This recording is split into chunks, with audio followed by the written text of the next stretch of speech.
एक बदमाश लड़का मर जाता है और फिर उसे डिटेक्टिव बना दिया। नेटफ्लिक्स का Yu Yu Hakusho 2023 Japanese live action series, सिर्फ 5 एपिसोड्स, लेकिन स्टोरी एकदम पैक्ड है। यूसुके उरामेशी 14 साल का लौंडा, रोज लड़ता है, स्कूल नहीं जाता, लेकिन एक दिन एक बच्चे को कार से बचाता है और खुद मर जाता है। स्पिरिट वर्ल्ड शॉक्ड रह जाता है क्योंकि ऐसा बंदा कभी किसी के लिए नहीं मरता।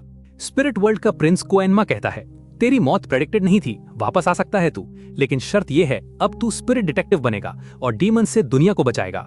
यूसुके अकेला नहीं है, उसके साथ हैं कुवाबारा, उसका पुराना दुश्मन जो अब दोस्त है, कुरामा, एक डीमन जो इंसानी बॉडी में रहता है, हिएई, मिस्टीरियस और खतरनाक, किसी पर ट्रस्ट नहीं करता, यंगा टोगुरो, एक इंसान जो डीमन बन गया, इतना पावरफुल कि रोका नहीं जाता, यही है फाइनल बॉस। 5 एपिसोड्स में पूरी कहानी, एक्शन, फ्रेंडशिप और एक बदमाश की रिडेम्पशन। नेटफ्लिक्स पर अभी अवेलेबल है, देखो और बताओ कमेंट्स में कैसा लगा। सब्सक्राइब करो और बताओ एनिमे बेटर थी या ये लाइव एक्शन।